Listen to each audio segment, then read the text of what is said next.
Americans have some strange priorities. We allow alcohol, which annually produces fistfights, DUIs, and at least one uncle dancing shirtless to Sweet Caroline. We allow tobacco, whose warning labels basically amount to good luck and may the odds be ever in your favor. We'll happily consume energy drinks containing enough caffeine to resurrect Benjamin Franklin. But one plant somehow became the botanical equivalent of Darth Vader. For nearly a century, we've talked about cannabis as though Satan himself showed up in the Garden of Eden and said, "Forget the apple, boys. Have you tried this?" And honestly, that's weird, because historically speaking, for most of human civilization, cannabis and hemp were treated the same way we treat corn. Useful. Boring, occasionally ishy, but useful. Which raises the first real question. Then what happened? People hear cannabis and immediately think one thing: getting high. But that's only one chapter of a much bigger story.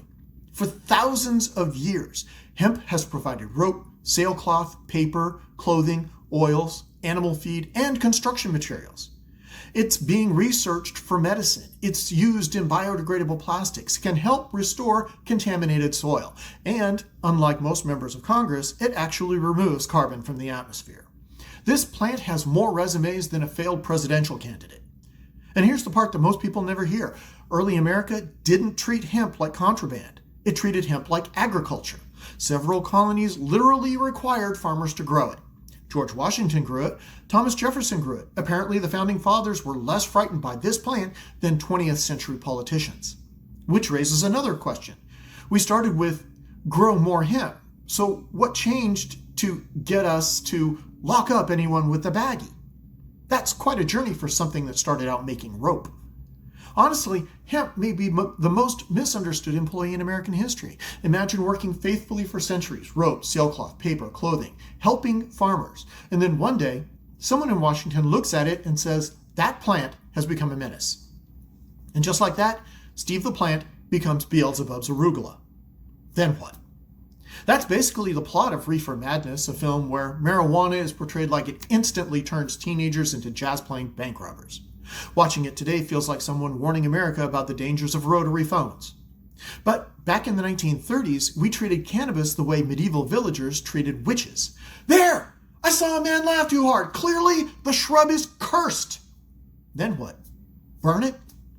And somehow, the country spent decades taking that seriously. Now, before anyone panics, this isn't about telling people what they should consume.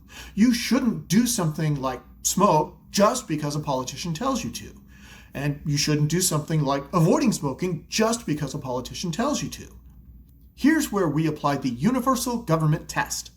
If a rule requires government to manage your personal choices, enforce your personal habits, and supervise your private behavior, then what happens next? More enforcement, more political exceptions, more bureaucracy, and eventually less freedom. After all, Congress has spent the better part of a century protecting Americans from Mephistopheles microgreens because nothing says land of the free quite like declaring a war on a shrub. Adults should make their own decisions. Government was never supposed to be your mother, your pastor, your doctor, or your gardener. Now, let's talk about alcohol, because here's the strange part. We allow a substance that turns football fans into amateur WWE wrestlers inside a Buffalo Wild Wings parking lot. We allow something that has launched more regrettable text messages, wedding speeches, and hold my beer engineering projects than any other substance in human history. We've seen it all. A perfectly normal human enters a bar and 90 minutes later is explaining loudly that they could absolutely survive a fall from a roof if they just commit properly. Then what? Meanwhile, we treat cannabis, whose most notorious behavioral side effect is someone suddenly developing a deep emotional connection to tacos and 90-minute documentaries about octopuses, as though it requires a federal containment strategy. That's the part that doesn't pass the universal government test. If the rule produces that level of inconsistency, then what are we actually regulating? It's a strange form of arrogance, like 20th century American bureaucrats looked at all of creation and said, everything here seems fine, except this one plant. We have concerns. Then what? Ban it? Imagine explaining that to someone from 1776. Good news, General Washington, your hemp crop is now morally suspicious. Washington would probably stare at us the same way we stare at people trying to exploit cryptocurrency. And then there's the religious argument. I've heard people call cannabis all kinds of names. The devil's lettuce, Satan's side salad, Lucifer's romaine, Mephistopheles microgreens, Beelzebub's arugula, the Prince of Darkness produce section, infernal cilantro, the forbidden garnish.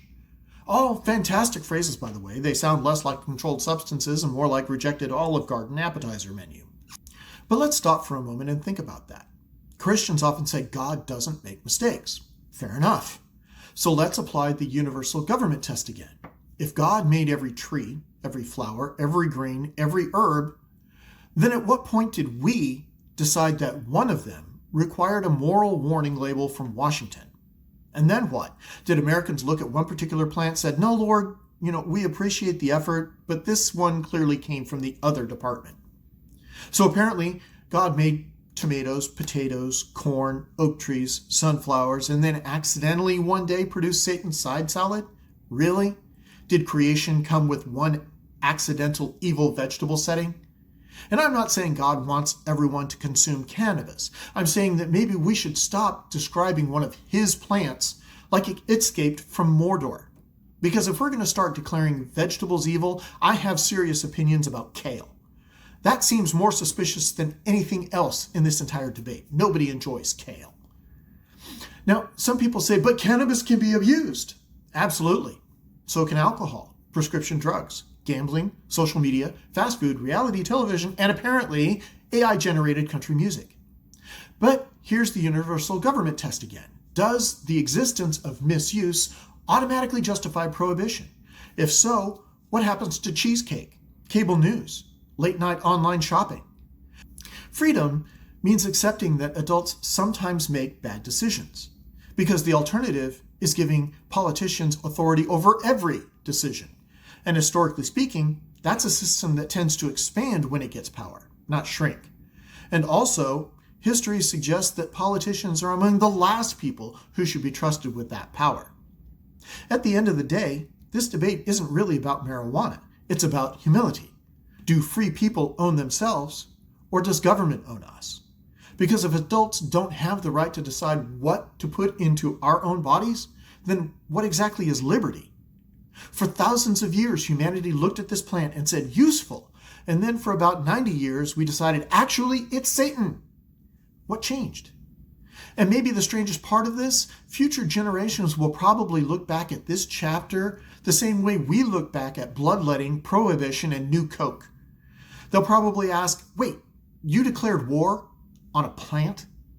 Because honestly, that may be the most American thing we've ever done. I'm Darren Hamilton, Libertarian candidate for Texas House 57. And I don't think politicians should decide which books you read, which opinions you hold, or which plants you fear. Because freedom isn't about government approving your choices. It's about your choices not requiring government approval.